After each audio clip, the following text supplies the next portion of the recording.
Hello friend, स्वागत है आपका हमारे यूट्यूब चैनल फास्ट इंडिया में। तो आज हम बात करेंगे सुभाष कश्यप के किताब की अध्याय 2 के विषय में। अध्याय 1 के विषय में हमने हमारे पहले वीडियो में बताया जा चुका है। तो आज हम अध्याय 2 विषय पढ़ेंगे। अध्याय 2 इसमें दिया है, क्या पढ़ेंगे हम? भारतीय राजनीतिक व्यवस्था, संसद का गठन और स्थान। ठीक है फ्रेंड, इसमें हम पढ़ेंगे संसद के अंग और उसके व्यवस्था के विषय में। तो आइए हम जानते हैं प्रातिनिधिक संसदीय लोकतंत्र के विषय में। ठीक है फ्रेंड, प्रातिनिधिक संसदीय लोकतंत्र। हमने प्रातिनिधिक संसदीय लोकतंत्र की प्रणाली अपनाई है। 3 शब्द अर्थात प्रातिनिधिक, संसदीय एवं लोकतंत्र हमारी राजनीतिक व्यवस्था के मूल तत्व हैं। लोकतंत्र का निहित अर्थ है आत्मनिर्णय का लोगों का अधिकार और मानव की तर्कसंगतता में आस्था। सच्चे लोकतंत्र की मूल बात यह है कि प्रत्येक व्यक्ति, चाहे उसकी जाति, धर्म, रंग अथवा लिंग कोई भी हो, शिक्षा का स्तर, आर्थिक अथवा व्यावसायिक पृष्ठभूमि कुछ भी हो, स्वशासन के और जैसे वह उचित समझे वैसे अपने कार्यों को करने के योग्य है। लोकतंत्र में लोग अपने स्वामी स्वयं होते हैं। ठीक है फ्रेंड, भारत के संविधान में इसकी उद्देशिका के महान शब्दों में कहा गया है कि हम भारत के लोग दृढ़ संकल्प होकर इस संविधान को अंगीकृत करते हैं, जिससे निस्संदेह स्पष्ट हो जाता है कि भारतीय राजनीतिक व्यवस्था में प्रभुसत्ता केवल जनता में निहित है, किंतु लोगों के हाथों में प्रभुसत्ता वैसी है जैसे भीषण पहाड़ी नदी के जल की शक्ति। उसे उपयोगी बनाने के लिए संयत करना होता है। लोगों को किसी संस्था की आवश्यकता होती है, एक माध्यम की आवश्यकता होती है जिसके द्वारा वे अपनी प्रभुसत्ता की अभिवृद्धि कर सके और उसका प्रयोग कर सके। हमारे संविधान की योजना और सार्वभौमिक वयस्क मताधिकार की इसकी व्यवस्था के अंतर्गत लोग संघीय संसद के लिए प्रतिनिधि चुनने हेतु मतदान करते हैं, समय समय पर अपनी प्रभुसत्ता का प्रयोग करते हैं। संसद लोगों को सर्वोत्कृष्ट संस्था बन जाती है, जिसके माध्यम से लोगों को प्रभुसत्ता में अभिव्यक्ति मिलती है। प्रारंभ में प्राचीन यूनानी सिटी स्टेट्स अथवा नगर राज्यों में और भारत के वैदिक काल में लोग शासन संबंधी का फैसला करने के लिए स्वयं संवेद हुआ करते थे। इस प्रकार लोग राज्य के मामलों का फैसला करने के लिए प्रत्यक्ष रूप से अपनी शक्ति का प्रयोग करते थे। इस प्रकार की राजनीतिक व्यवस्था को प्रत्यक्ष लोकतंत्र कहा जा सकता है। परंतु धीरे धीरे राजनीतिक इकाइयों के आकार एवं जनसंख्या में वृद्धि होने और अंततोगत्वा आधुनिक राष्ट्र राज्यों के बनने से राज्य के मामलों पर विचार करने और सुचारू रूप से निर्णय पर पहुंचने के लिए लोगों के लिए एक स्थान पर समवेत होने का प्रबंध करना असंभव हो गया। इसीलिए सभी प्रकार का प्रत्यक्ष लोकतंत्र शीघ्र ही संसार में भर में समाप्त हो गया, सिवाय स्विट्जरलैंड के कुछ कैंटनों कि जहां अब भी विभिन्न मामलों पर लोगों द्वारा प्रत्यक्ष रूप से मतदान के द्वारा फैसले हो सकते हैं। आधुनिक लोकतंत्र के लिए आवश्यक हो गया है कि वह ऐसे प्रतिनिधि लोकतंत्र हो जहां लोग अपने निर्वाचित प्रतिनिधियों के माध्यम से अपनी प्रभुसत्ता का प्रयोग करें। संसदीय शब्द का अर्थ विशेष रूप से एक प्रकार की लोकतंत्रात्मक राजनीतिक व्यवस्था से है, जहां सर्वोच्च शक्ति लोगों के प्रतिनिधियों के निकाय में निहित है, जिसे संसद कहते हैं। संसदीय प्रणाली ऐसी प्रणाली है जिसमें राज्य के शासन का संसद प्रमुख स्थान है। भारत के संविधान के अधीन संसदीय विधानमंडल को संसद कहा जाता है। यह वह धुरी है जो देश की राजनीतिक व्यवस्था की नींव है। अब पढ़ेंगे हम संसद के गठन के विषय में। भारतीय संसद राष्ट्रपति और 2 सदनों, राज्यसभा काउंसिल ऑफ स्टेट्स और Lok Sabha house of the people से मिलकर बनती है, जिसमें हम प्रथम बात करेंगे राष्ट्रपति के विषय में।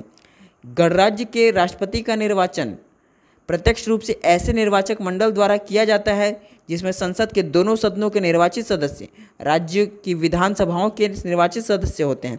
यद्यपि भारत का राष्ट्रपति संसद का अभिन्न अंग होता है, तथापि वह दोनों में से किसी भी सदन में न तो बैठता है न ही उसकी चर्चाओं में भाग लेता है। संसद से संबंधित कुछ ऐसे संवैधानिक कृत्य हैं जिनका उसे निर्वहन करना होता है। राष्ट्रपति समय समय पर संसद के दोनों सदनों को बैठक के लिए आमंत्रित करता है। वह संसद के दोनों सदनों का सत्रावसान कर सकता है और लोकसभा को भंग कर सकता है। दोनों सदनों द्वारा पास किया गया कोई विधेयक तभी कानून बन सकता है जब राष्ट्रपति उस पर अनुमति प्रदान कर दे। इतना ही नहीं, जब संसद के दोनों सदनों का अधिवेशन न चल रहा हो और राष्ट्रपति का समाधान हो जाए, ऐसी परिस्थितियां विद्यमान हैं जिसके कारण उसके लिए आवश्यक है कि वह तुरंत कार्रवाई करे, तो वह अध्यादेश प्रख्यापित कर सकता है, जिसकी शक्ति एवं प्रभाव वही होती है जो संसद द्वारा पास की गई विधि का होता है। लोकसभा के लिए प्रत्येक आम चुनाव के पश्चात प्रथम अधिवेशन के प्रारंभ में और प्रत्येक वर्ष के प्रथम अधिवेशन के प्रारंभ में राष्ट्रपति एक साथ संवेद संसद के दोनों सदनों के समक्ष अभिभाषण करता है और संसदों की बैठक के लिए आमंत्रित करने के लिए कारणों की संसद को सूचना देता है। इसके अतिरिक्त वह संसद के किसी एक सदन के समक्ष अथवा एक साथ संवेद दोनों सदनों के समक्ष अभिभाषण कर सकता है और इस प्रयोजन के लिए सदस्यों की उपस्थिति की अपेक्षा कर सकता है। उसे संसद में उस समय लंबित किसी विधेयक के संबंध में संदेश या कोई अन्य संदेश किसी भी सदन को भेजने का अधिकार है। जिस संसद को कोई संदेश इस प्रकार भेजा गया हो, वह सदन उस संदेश द्वारा जिस विषय पर विचार करना अपेक्षित हो उस पर सुविधानुसार शीघ्रता से विचार करता है। कुछ प्रकार के विधेयक राष्ट्रपति की सिफारिश प्राप्त करने के पश्चात ही पेश किए जा सकते हैं अथवा उन पर आगे कार्यवाही की जा सकती है। संविधान के अनुसार संसद संबंधी कुछ अन्य कृत्य भी हैं जिनका निर्वहन राष्ट्रपति से अपेक्षित है। जब कभी आवश्यक हो तो वह लोकसभा का अस्थायी प्रोटेम स्पीकर यानी प्रोटेम अध्यक्ष और राज्यसभा का कार्यकारी सभापति नियुक्त करता है। किसी विधेयक पर दोनों सदनों के बीच असहमति होने की स्थिति में उनकी संयुक्त बैठक बुलाता है। राष्ट्रपति प्रत्येक वर्ष सरकार का बजट, जिसे संविधान में वार्षिक वित्तीय विवरण कहा गया है, और भारत के नियंत्रक एवं महालेखा परीक्षक, वित्त आयोग, संघ लोक सेवा आयोग, अनुसूचित जातियों तथा अनुसूचित जनजातियों के लिए विशेष अधिकारी तथा पिछड़े वर्ग आयोग जैसे संवैधानिक प्राधिकरणों के कुछ प्रतिवेदन संसद के समक्ष रखवाता है। यदि उसकी राय हो कि आंग्ल भारतीय समुदाय का लोकसभा में पर्याप्त प्रतिनिधित्व नहीं है, तो वह संसद के लिए 2 से अनधिक सदस्य मनोनीत कर सकता है। राष्ट्रपति साहित्य, विज्ञान, कला और समाज जैसे सेवा मामलों के विषय में विशेष ज्ञान अथवा व्यवहारिक अनुभव रखने वाले व्यक्तियों में से 12 सदस्य राज्यसभा के लिए मनोनीत कर सकता है। इसके अतिरिक्त उसे निर्वाचन आयोग की राय प्राप्त करने के पश्चात फैसला करने की शक्ति प्राप्त है कि क्या विधिवत निर्वाचित कोई सदस्य संविधान के अनुच्छेद 108 में निर्धारित अनर्हताओं से ग्रस्त होता है अथवा नहीं। इस विषय में फैसला उसका अंतिम होता है। अब हम बात करेंगे इसके प्रथम अंग राज्यसभा के विषय में। राज्यसभा, जैसा कि इसके नाम से पता चलता है, राज्यों की परिषद अथवा काउंसिल ऑफ स्टेट्स से है। यह अप्रत्यक्ष रीत से लोगों का प्रतिनिधित्व करती है, क्योंकि राज्यसभा के सदस्य राज्य विधानसभाओं के निर्वाचित सदस्यों द्वारा अनुपातिक पद्धति के अनुसार एकल संक्रमणीय मत द्वारा चुने जाते हैं। संघ के विभिन्न राज्यों को राज्यसभा में समान प्रतिनिधित्व नहीं दिया गया है। भारत में प्रत्येक राज्य के प्रतिनिधियों की संख्या ज़्यादातर उसकी जनसंख्या पर निर्भर करती है। इस प्रकार उत्तर प्रदेश के जबकि राज्य भर में 34 सदस्य हैं, मणिपुर, मिजोरम, सिक्किम, त्रिपुरा आदि जैसे अपेक्षाकृत छोटे राज्यों का केवल 1 सदस्य है। अंडमान निकोबार द्वीप समूह, चंडीगढ़, दादर नागर हवेली, दमन दीव और लक्षद्वीप जैसे कुछ संघ राज्य क्षेत्रों की जनसंख्या इतनी कम है कि राज्यसभा में उनका प्रतिनिधित्व नहीं हो सकता। संविधान के अधीन 250 से अनधिक सदस्य हो सकते हैं। इनमें राष्ट्रपति द्वारा मनोनीत 12 सदस्य 238 राज्यों और संघ राज्य क्षेत्रों द्वारा चुने जाते हैं। इस समय राज्य के 245 सदस्य हैं। लोकसभा की निर्धारित कार्यावधि 5 वर्ष की है, पर वह राष्ट्रपति द्वारा किसी भी समय भंग की जा सकती है। इसके विपरीत राज्यसभा एक स्थायी निकाय है, उसे भंग नहीं किया जा सकता।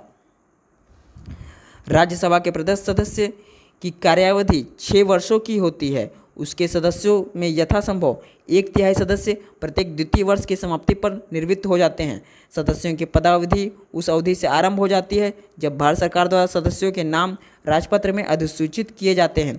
उपराष्ट्रपति, जो संसद के दोनों सदनों के सदस्यों द्वारा निर्वाचित किया जाता है, राज्यसभा का पदेन सभापति होता है, जबकि उपसभापति पद के लिए राज्यसभा के सदस्यों द्वारा अपने में से किसी एक सदस्य को निर्वाचित किया जाता है। अब हम बात करेंगे संसद के दूसरे सभा लोकसभा के विषय में। दूसरा सदन लोकसभा, जिसे हम हाउस ऑफ पीपल भी कहते हैं, इसे जनता द्वारा प्रत्यक्ष रीति से चुना जाता है। भारत का नागरिक जो 18 वर्ष से अन्यून आयु का हो, लोकसभा के लिए निर्वाचनों में मतदान करने का हकदार हो, उसे कानून के अधीन अन्यथा अनर्ह न कर दिया जाए अनहर न कर दिया जाए। संविधान में उपबंध है कि लोकसभा के 530 से अनधिक सदस्यों का राज्य में प्रादेशिक निर्वाचन क्षेत्र से प्रत्यक्ष रीत से चुने जाएंगे। 20 से अनधिक सदस्य संघ राज्य क्षेत्रों का प्रतिनिधित्व करेंगे, जिनका निर्वाचन ऐसी रीत से होगा जिसे संसद विधि उपबंधित करे। इसके अतिरिक्त राष्ट्रपति आंग्ल भारतीय समुदाय का प्रतिनिधित्व करने के लिए 2 से अनधिक सदस्य का मनोनीत कर सकती है। इस प्रकार संसद की अधिकतम संख्या 552 हो, ऐसी संविधान में परिकल्पना की गई है। निर्वाचित किए जाने वाले सदस्यों की कुल संख्या को राज्यों के बीच ऐसी रीति से वितरित किया जाता है जिससे कि प्रत्येक राज्य के लिए आवंटित स्थानों की संख्या और राज्यों की जनसंख्या के बीच यथासंभव ऐसा अनुपात रहे जो सब राज्यों के लिए समान हो। इस प्रयोजन के लिए जनसंख्या का आशय वह जनसंख्या को 1971 की जनगणना द्वारा सुनिश्चित की गई है। सन 2000 तक लोकसभा में स्थानों की संख्या में कोई परिवर्तन नहीं होगा। अनुच्छेद 81(3) लोकसभा में अनुसूचित जातियों तथा अनुसूचित जनजातियों के लिए जनसंख्या अनुपात के आधार पर स्थान आरक्षित है। आरंभ में यह आरक्षण 10 वर्ष के लिए था, किंतु हर बार इसे 10 वर्ष के लिए बढ़ा दिया जाता था। नवीनतम संशोधन के अंतर्गत अब यह 50 वर्ष के लिए अर्थात सन 2000 तक के लिए है। लोकसभा की कार्यविधि निर्धारित है जैसा कि संयुक्त राज्य अमेरिका में लोगों द्वारा निर्वाचित हाउस ऑफ रिप्रेजेंटेटिव की है। यूनाइटेड किंगडम में हाउस ऑफ कॉमन्स की है। प्रातिनिधिक लोकतंत्र का उद्देश्य यह है कि सरकार वैध रूप से सत्तारूढ़ रहने के लिए समय समय पर जनादेश प्राप्त करती रहे। भारत में सदन की कार्यविधि उसकी प्रथम बैठक के लिए नियत तिथि से 5 वर्षों की है। 5 वर्षों की अवधि समाप्त हो जाने पर सदन स्वतः भंग हो जाता है। कुछ परिस्थितियों में सदन की पूर्ण कार्यवाही समाप्त होने से पूर्व ही इसे भंग किया जा सकता है। जब आपात की उद्घोषणा प्रवर्तन में हो तब संसद लोकसभा की कार्यविधि ऐसी अवधि के लिए बढ़ा सकती है जो एक बार में 1 वर्ष से अधिक न हो और उद्घोषणा के प्रवृत्त न रहने के पश्चात किसी भी दशा में उसकी कार्यविधि 6 माह से अधिक नहीं बढ़ाई जा सकती। वस्तुतः हुआ यह कि प्रथम लोकसभा से लेकर 9वीं लोकसभा तक किसी भी सदन ने अपना कार्यकाल पूरा नहीं किया। प्रत्येक सदन का कुछ समय पूर्व ही विघटन होता रहा। आपातकाल में जब लोकसभा का कार्यकाल बढ़ा दिया गया था तब वह बढ़ा हुआ कार्यकाल पूरा नहीं हो सका। अब हम बात करेंगे दोनों सदनों की सापेक्ष भूमिका के विषय में। दोनों सदनों की सापेक्ष भूमिका। संसद के दोनों सदनों का सिवाय वित्तीय और मंत्रिमंडल के उत्तरदायित्व के मामलों के जो पूर्णतः लोकसभा के अधिकार क्षेत्र में है, सभी क्षेत्रों में समान शक्तियाँ एवं दर्जा प्राप्त है। राज्यसभा की शक्तियाँ निम्न प्रकार हैं, जिसमें पहला है कोई धन विधेयक राज्यसभा में पेश नहीं किया जा सकता। राज्यसभा में किसी धन विधेयक को अस्वीकृत करने अथवा उसमें संशोधन करने की सिफारिश ही कर सकती है। यदि ऐसा विधेयक 14 दिनों की अवधि के लिए भीतर लोकसभा को लौटाया नहीं जाता तो उक्त अवधि के समाप्त हो जाने पर लोकसभा द्वारा पास किए गए दोनों सदनों द्वारा पास किया जाएगा माना जाता है। तीसरा, कोई विधेयक धन विधेयक है अथवा नहीं, इसका फैसला लोकसभा के अध्यक्ष द्वारा किया जाता है। चौथा पॉइंट है राज्यसभा वार्षिक वित्तीय विवरण पर विचार कर सकती है। इसे अनुदानों की मांगों को अस्वीकृत करने की शक्ति प्राप्त नहीं है। पांचवा, राज्यसभा को मंत्रिपरिषद में अविश्वास प्रस्ताव पास करने की शक्ति प्राप्त नहीं है। परंतु इसका आशय यह नहीं लिया जाना चाहिए कि लोकसभा की तुलना में राज्यसभा कम महत्व रखती है अथवा इसे द्वितीय स्थान दिया जाता है। धन विधेयकों को छोड़कर अन्य सब प्रकार के विधेयक के मामले में राज्यसभा की शक्तियां लोकसभा के बराबर है। कोई भी गैर वित्तीय विधेयक अधिनियम बनने से पूर्व दोनों सदनों में से प्रत्येक सदन द्वारा पास किया जाना आवश्यक है। राष्ट्रपति पर महाभियोग चलाने, उपराष्ट्रपति को हटाने, संविधान में संशोधन करने और उच्चतम न्यायालय एवं उच्च न्यायालयों के न्यायाधीशों को हटाने जैसे महत्वपूर्ण मामलों में राज्य लोकसभा के समान शक्तियाँ प्राप्त है। राज्यसभा को लोकसभा के समान शक्तियाँ प्राप्त है। राष्ट्रपति के अध्यादेश, आपात की उद्घोषणा और किसी राज्य में संवैधानिक व्यवस्था के विफल हो जाने की उद्घोषणा को संसद के दोनों सदनों के समक्ष रखना अनिवार्य है। किसी धन विधेयक और संविधान संशोधन विधेयक को छोड़कर अन्य सभी किसी भी विधेयक पर दोनों सदनों के बीच सहमति को दोनों सदनों द्वारा संयुक्त बैठक में दूर किया जा सकता है, जिसमें मामले बहुमत द्वारा तय किए जाते हैं। दोनों सदनों के संयुक्त बैठक का पीठासीन अधिकारी लोकसभा का अध्यक्ष होता है। इसके अतिरिक्त संविधान के अधीन राज्यसभा को कुछ विशेष शक्तियां सौंपी गई हैं। यह घोषणा करने की शक्ति केवल राज्यसभा को प्राप्त है कि संसद के लिए राज्य सूची में वर्णित किसी भी विषय संबंध में विधान बनाना राष्ट्रीय हित में होगा। यदि राज्यसभा इस आशय का संकल्प 2/3 बहुमत से पास कर देती है तो संघीय राज्य सूची में वर्णित किसी भी विषय के संबंध में संपूर्ण देश के लिए अथवा देश के किसी भाग के लिए विधान बना सकती है। इसके अतिरिक्त यदि राज्यसभा उपस्थित और मतदान करने वाले सदस्यों में से कम 2/3 सदस्यों द्वारा समर्थित संकल्प द्वारा उद्घोषणा करती है कि राष्ट्रीय हित में ऐसा करना आवश्यक या समीचीन है, तो संविधान के अधीन संसद को विधि द्वारा संघ और राज्यों के लिए सम्मिलित एक या अधिक अलिखित भारतीय सेवाओं के सृजन के लिए उपबंध करने की शक्ति प्राप्त है। नेक्स्ट हम बात करेंगे संसद तथा कार्यपालिका के विषय में। संसद तथा कार्यपालिका। कार्यपालिका शब्द का प्रयोग ढीले ढंग से किया जाता है। इसके अनेक भिन्न भिन्न अर्थ निकलते हैं। भारतीय संविधान के अधीन कार्यपालिका का प्रमुख राष्ट्रपति है। सभी कार्यकारी शक्तियां राष्ट्रपति में निहित है और वह इनका प्रयोग स्वयं या अपने अधीनस्थ अधिकारियों द्वारा करता है। अतः कार्यपालिका के सभी कार्य राष्ट्रपति के नाम से किए जाते हैं, परंतु उसके लिए यह अपेक्षित है कि वह मंत्रिपरिषद की सहायता और परामर्श से ही कार्य करे। इस प्रकार राष्ट्रपति केवल औपचारिक संवैधानिक नाम मात्र का प्रमुख होता है। वास्तविक या राजनीतिक कार्यपालिका मंत्रिपरिषद है। भारत सरकार मंत्रियों से बनती है और सरकार का प्रमुख प्रधानमंत्री होता है। इसके अतिरिक्त स्थायी प्रशासन है, जिनमें सिविल सेवाएं हैं, भारी संख्या में प्रशासकों का कर्मचारी वर्ग है, तकनीकी विशेषज्ञ हैं और अन्य प्रशासनिक अमला है, जो वास्तव में नीतियों के निर्माण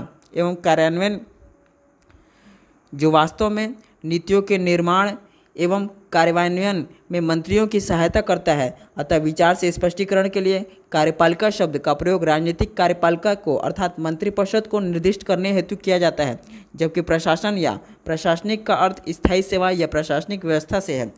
नई लोकसभा के विधिवत निर्वाचन और गठन के पश्चात राष्ट्रपति ऐसे दलों के नेता को सरकार बनाने के लिए आमंत्रित करता है जिसे लोकसभा में आधे से अधिक सदस्यों का समर्थन प्राप्त हो। इस प्रकार प्रधानमंत्री की नियुक्ति राष्ट्रपति द्वारा की जाती है। अन्य मंत्री राष्ट्रपति द्वारा प्रधानमंत्री की मंत्रणा से नियुक्त किए जाते हैं। यहाँ बता दिया गया जाना संगत होगा कि राष्ट्रपति को प्रधानमंत्री नियुक्त करने में निजी इच्छा का प्रयोग करने का प्रायः कोई अवसर नहीं मिलता, परंतु यदि ऐसा स्थिति पैदा हो जाए कि किसी भी दल को लोकसभा में स्पष्ट बहुमत प्राप्त न हो, तो राष्ट्रपति किसी ऐसे नेता का चयन करने में स्वविवेक का प्रयोग कर सकता है जिससे उसकी राय में सदन में बहुमत का समर्थन प्राप्त होने की संभावना हो। प्रधानमंत्री आमतौर पर लोकसभा का सदस्य होता है, परंतु मंत्री संसद के दोनों सदनों के लिए जाते हैं। किसी ऐसे व्यक्ति को भी मंत्री नियुक्त किया जा सकता है जो संसद के किसी भी सदन का सदस्य न हो, परंतु उसे 6 माह के पश्चात पद छोड़ना पड़ता है यदि इस बीच वह दोनों सदनों में से किसी सदन के लिए निर्वाचित न हो जाए।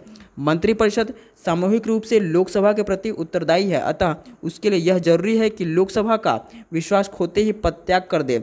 साथ ही प्रत्येक मंत्री राष्ट्रपति के प्रसाद पर्यंत पद धारण करता है और उसके द्वारा बर्खास्त किया जा सकता है, परंतु राष्ट्रपति चूंकि प्रधानमंत्री की मंत्रणा से ही ऐसा करता है, अतः यह शक्ति वास्तव में प्रधानमंत्री को ही प्राप्त है। भारतीय राजनीतिक व्यवस्था में कार्यपालिका का विधानमंडल वास्तविक सम्मिश्रण है। कार्यपालिका तथा विधानमंडल के आपस में घनिष्ठ संबंध रहते हैं और उनमें किसी प्रकार के विरोध अथवा विभाजन की गुंजाइश नहीं है। दोनों की शक्ति के लिए स्पर्धा करने वाले दो भिन्न केंद्रों की कल्पना नहीं की जा सकती, बल्कि सरकार के कार्यों में अलग ना हो सकने वाले भागीदारों या सहभागीदारों के रूप में ही उन्हें देखा जाना चाहिए। संसद एक वृहत निकाय है। संसद स्वयं शासन नहीं करती और न ही कर सकती है। मंत्रिपरिषद के बारे में एक तरह से कहा जा सकता है कि संसद की महान कार्यपालिका समिति होती है जिसे मूल निकाय की ओर से शासन करने का उत्तरदायित्व सौंपा जाता है। दूसरे शब्दों में कार्यपालिका कोई पृथक या बाह्य निकाय नहीं है, वह संसद का अंग है, क्योंकि मंत्रिपरिषद का मूल संसद है और वह संसद का भाग बनी रहती है और लोकसभा के प्रति उत्तरदायी रहती है। उनका संबंध ऐसा है जैसे बूंद का सागर से होता है। उनका संबंध परस्पर निर्भरता का है, परंतु कार्यपालिका के कृत्यों और संसद के कृत्यों में स्पष्ट अंतर है।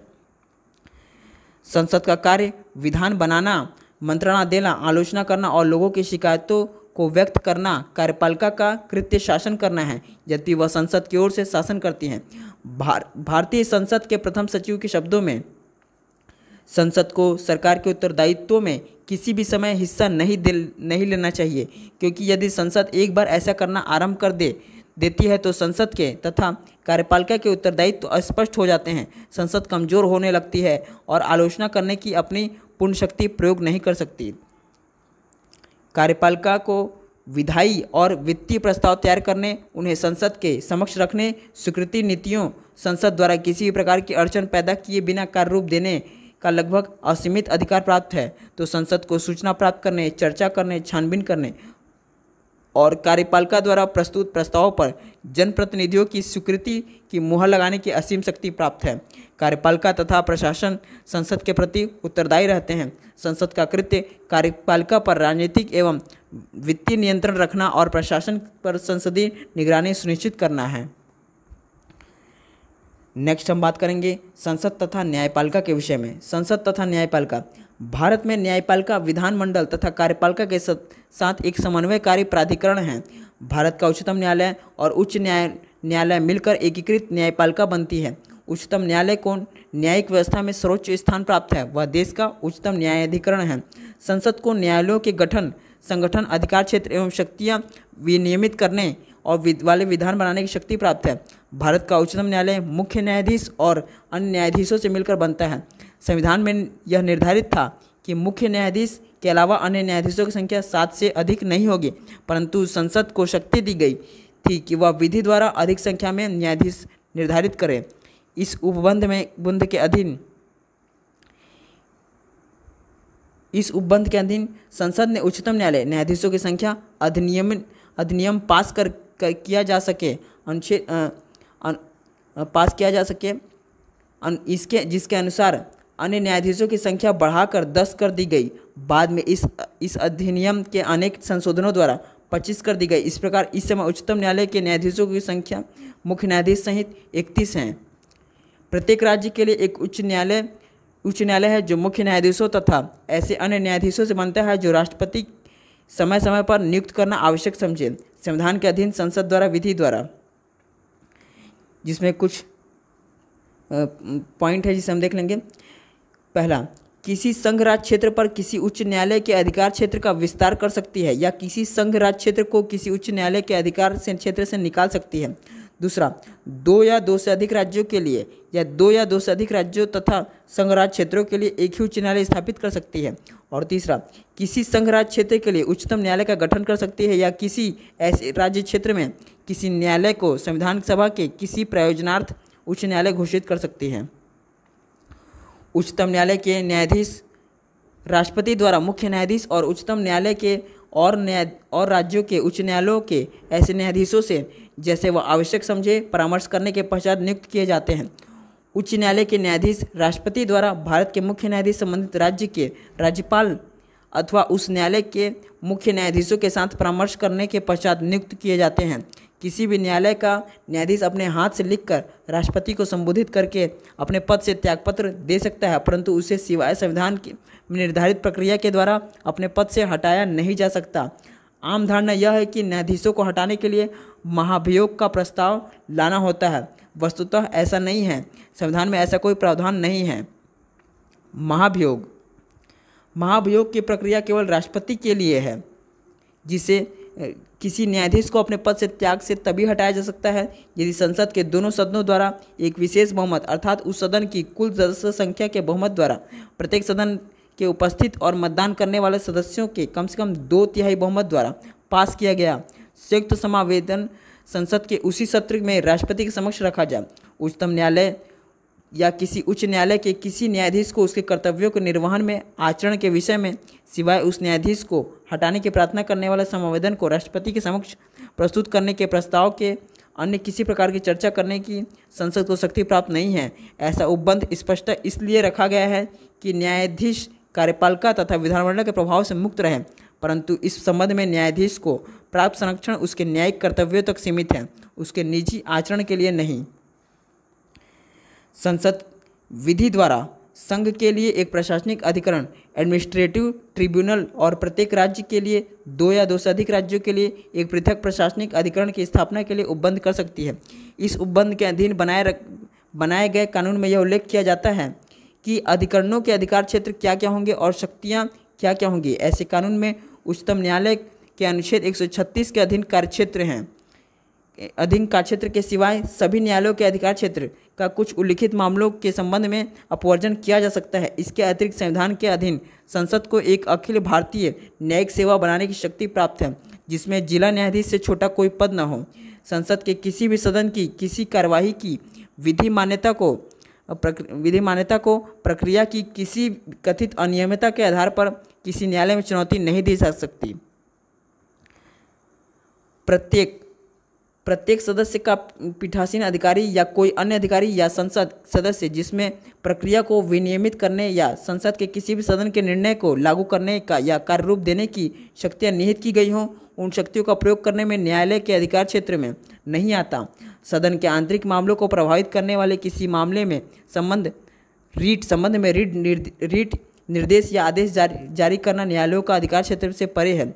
ऐसे संविधान के ढांचे में जो व्यक्तिगत मूल अधिकारों की गारंटी देता है, संघ तथा राज्यों की अलग अलग शक्तियों को उपबंध करता है और संसद सहित राज्य के प्रत्येक निकाय की शक्तियों एवं कृत्यों को स्पष्ट परिभाषित करता है और उनका परिसीमन करता है। न्यायपालिका न्यायिक पुनर्लोकन की अपनी शक्तियों के अधीन बहुत महत्वपूर्ण भूमिका अदा करती है। संसद द्वारा बनाए गए किसी भी विधान को न्यायालय संविधान की शक्तियों से बाहर और इस कारण शून्य या अपरिवर्तनीय घोषित कर सकती है। संविधान के अनुच्छेद 13 में यह स्पष्ट उपबंध है कि संसद, राज्य विधानमंडल या कोई भी अन्य प्राधिकरण ऐसा विधान न बनाए जो संविधान के भाग 3 में वर्णित किसी भी मूल अधिकार से असंगत हो या उसे न्यून करता हो। अनुच्छेद 32 और 226 इन अधिकार के प्रवर्तन के लिए क्रमशः उच्चतम न्यायालय और उच्च न्यायालयों को शक्तियाँ प्रदान की गई है। इस प्रकार भारत में किसी विधान की संवैधानिक वैधता को इस आधार पर चुनौती नहीं दी जा सकती कि विधान का विषय पहला उस विधानमंडल के अधिकार क्षेत्र में नहीं जिसने इसे पास किया है, दूसरा संविधान के उपबंधों के प्रतिकूल है या नहीं प्रतिकूल है, तीसरा मूल अधिकारों में से किसी का हनन करता है। ठीक है फ्रेंड, कभी कभी ऐसा मान लिया जाता है और प्रायः कहा जाता है जैसे विधानमंडल का काम विधान बनाना है और कार्यपालिका का काम उसे कार्यान्वित करना है, उसी तरह न्यायालयों का काम संविधान एवं विधियों की व्याख्या करना। ऐसी धारणा बहुत ही भ्रामक एवं गलत है। हमारे राजनीतिक व्यवस्था में केवल न्यायपालिका ही व्याख्या नहीं करती, अनेक ऐसे प्राधिकरण हैं जो लगभग प्रतिदिन अपने कृत्यों का निर्वहन करते हुए वैधता से संविधान की व्याख्या करते हैं।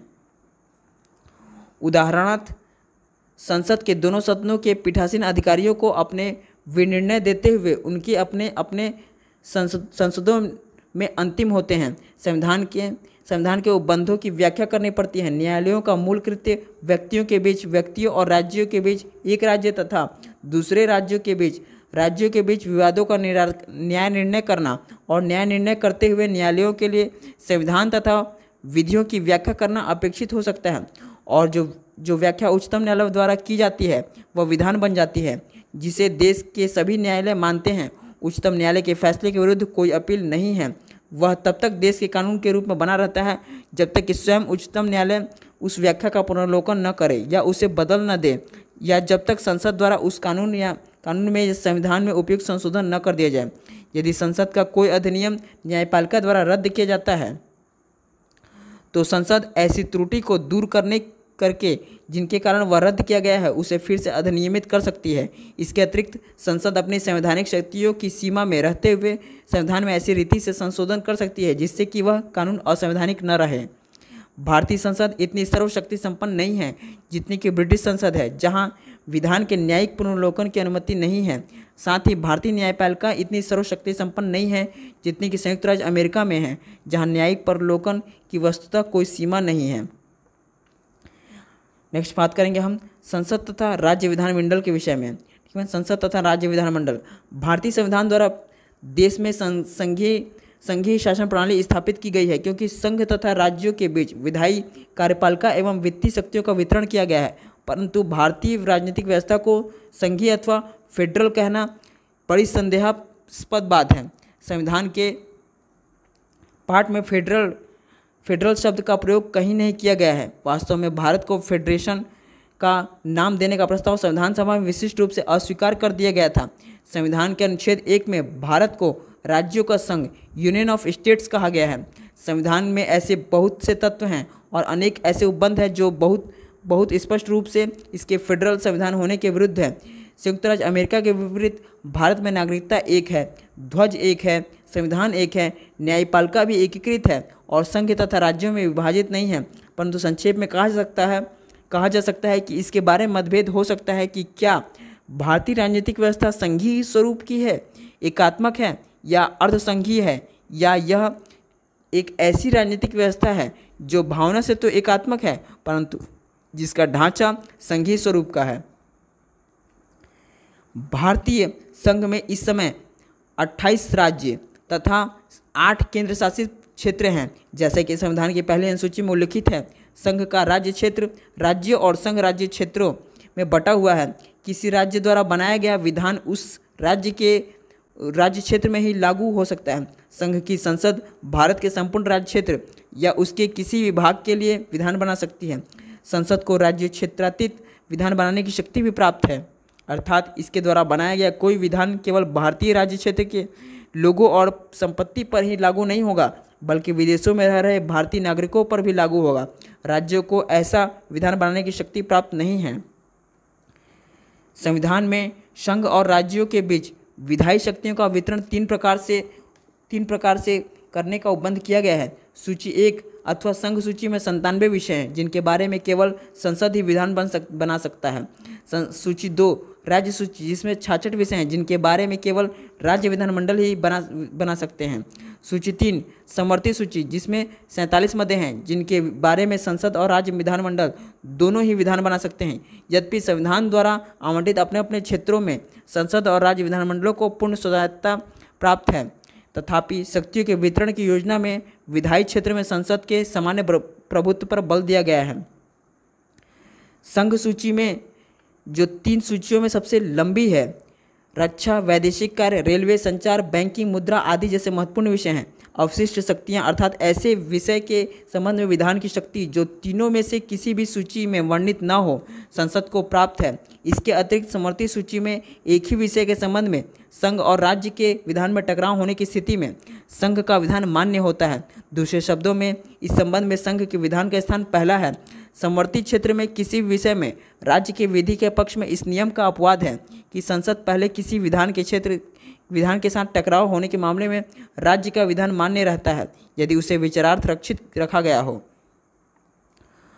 और राष्ट्रपति की अनुमति उस पर प्राप्त हो चुकी हो। परंतु इस संबंध में संसद के लिए ऐसी कोई रोक नहीं है कि वह राज्य विधानमंडल द्वारा बनाए गए विधान में बाद में संशोधन नहीं कर सकती, उसे बदल नहीं सकती या निरस्त नहीं कर सकती है।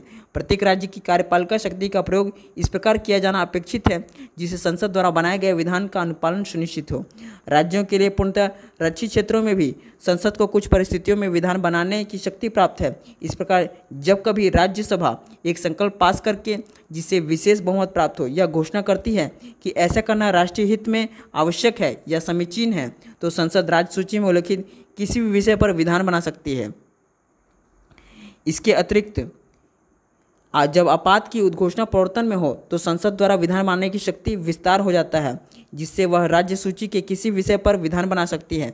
यद्यपि संसद द्वारा राष्ट्रीय हित में आपात स्थिति के दौरान प्रयोग की गई किसी शक्ति से किसी राज्य के विधानमंडल की समानता विधायी शक्ति प्रतिबंधित नहीं होती, तथापि टकराव की स्थिति में संसद द्वारा बनाया गया विधान प्रवर्तन में रहता है और जब तक वह प्रवर्तन में रहता है तब तक राज्य विधान जहाँ तक संसद के विधान से उसके टकराव का संबंध है अप्रवर्तनीय रहता है। किसी देश के साथ की गई संधि, समझौते, अभिसमय को या किसी अंतर्राष्ट्रीय सम्मेलन, एसोसिएशन या अन्य निकाय में किसी भी विषय पर यदि वह विषय राज्य सूची में हो तो भी किए गए फैसले को कार्यान्वित करने के लिए विधान बनाने की शक्ति संसद को प्राप्त है।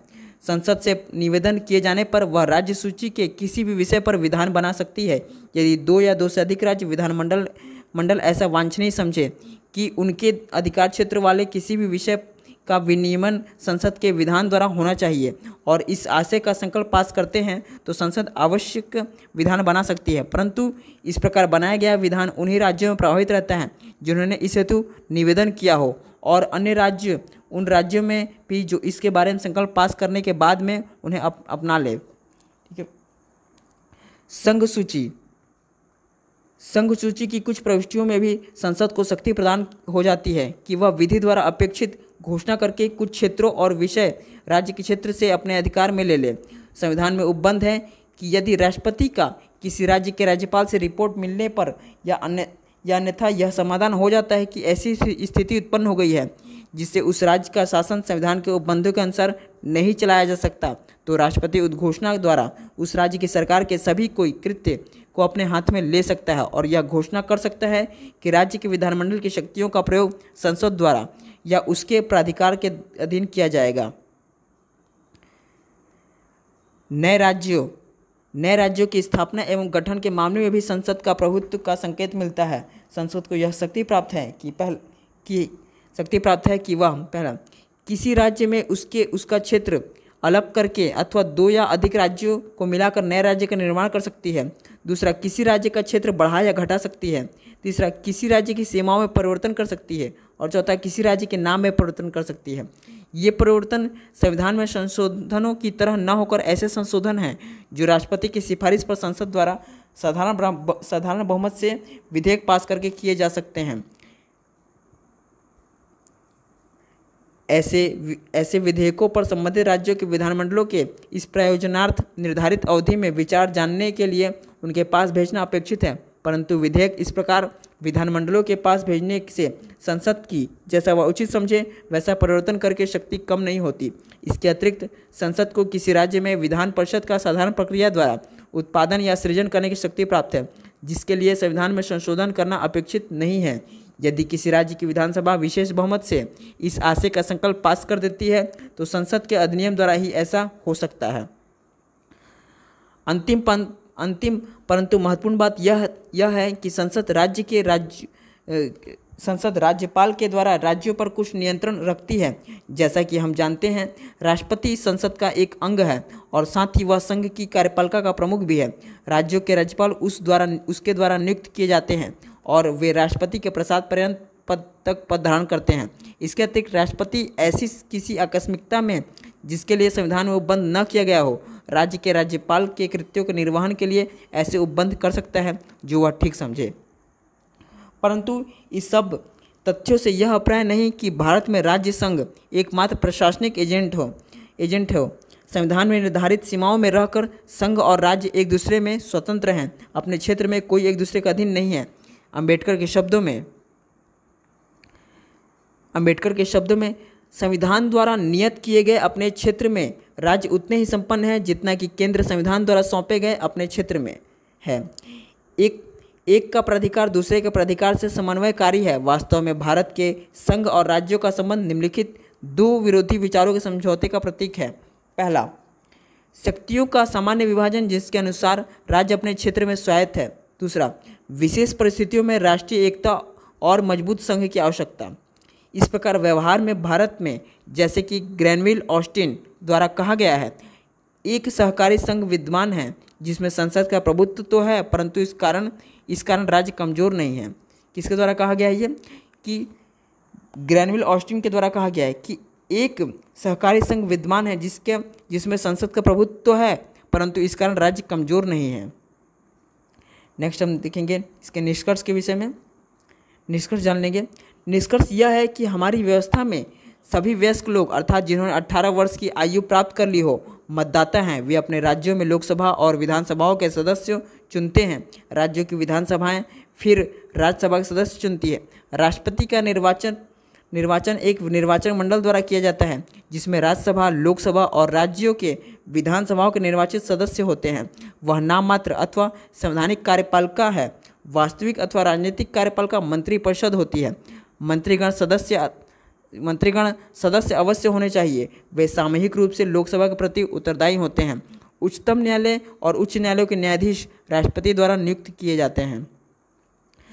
आदर्श रूप से हमारी राजनीतिक व्यवस्था में संसद और अन्य निकायों के बीच संघर्ष का प्रश्न कदापि उत्पन्न नहीं होना चाहिए, क्योंकि यह संबंध ऐसा है जैसा पूर्ण उसके अंगों से होता है। यहाँ तक कार्यपालिका और विधानमंडल के संबंधों का प्रश्न है, उनकी स्थिति विरोधात्मक नहीं है। ये दोनों जनता की सेवा में भागीदार हैं।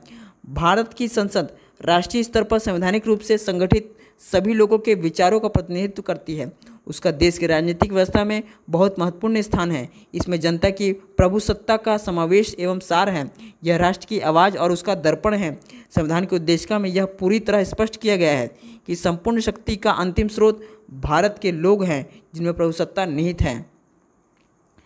संविधान जो इस देश की मूल विधि है, हम भारत के लोग अंगीकृत, अधिनियमित और आत्मर्पित करते हैं, ऐसा संविधान की उद्देशिका में कहा गया है। अतः संसद को सर्वोपरि यह देखना होता है कि लोगों की जिन इच्छाओं एवं आकांक्षाओं का प्रतिपादन इसके संसदों में किया जाता है, उनकी यथासंभव उत्तम रीति से पूर्ति हो। लोगों के निर्वाचित प्रतिनिधियों के रूप में संसद सदस्य लोगों को विभिन्न मामलों पर शिकायतों और विचारों को संसद के सदनों में व्यक्त करते हैं, सरकार के कार्यकरण की छानबीन करते हैं और विधान बनाते हैं। संसद राष्ट्र की जांच पड़ताल करने वाली एवं प्रहरी संस्था है के रूप में कार्य करती है। इसके विधायी अधिकार क्षेत्र की सीमा से संविधान निर्माण की इसकी शक्तियों से आपात की स्थितियों में इसकी भूमिका से और न्यायपालिका, कार्यपालिका तथा राज्य विधानमंडलों और संविधान के अधीन अन्य प्राधिकरणों से इसके साथ इसके संबंधों से पता चलता है कि संसद की शक्ति एवं अधिकार क्षेत्र कितना अधिक और विस्तृत है। परंतु यह जान लेना महत्वपूर्ण है कि भारतीय संसद को उस प्रकार प्रभुसत्ता संपन्न निकाय नहीं कहा जा सकता जिस प्रकार की ब्रिटिश संसद को जाना जाता है। इसकी शक्ति बहुत अधिक है, परंतु असीम नहीं है। यह हमारी संसद का प्राधिकार और अधिकार क्षेत्र अन्य निकायों की शक्तियों द्वारा, संघ और राज्यों में विधायी शक्तियों के विभाजन द्वारा, वाद योग्य मूल अधिकारियों द्वारा, न्यायिक पुनर्विलोकन के लिए सामान्य उपबंध द्वारा और स्वतंत्र न्यायपालिका होने के कारण सीमित है। इसके प्राधिकार की इन सीमाओं के बावजूद संविधान के अधीन जो शक्तियाँ इसे प्राप्त हैं, वे इतनी पर्याप्त की जो भूमिका इसके लिए निहित है उसे वे भली भांति निभा सकती है। ठीक है फ्रेंड, सेशन कैसा लगा? सेशन अच्छा लगा तो इसे ज़्यादा से ज़्यादा लाइक करें, शेयर करें, सब्सक्राइब करें। ठीक फ्रेंड, धन्यवाद फ्रेंड। मिलते हैं अब नेक्स्ट वीडियो में, तब तक के लिए जय हिंद।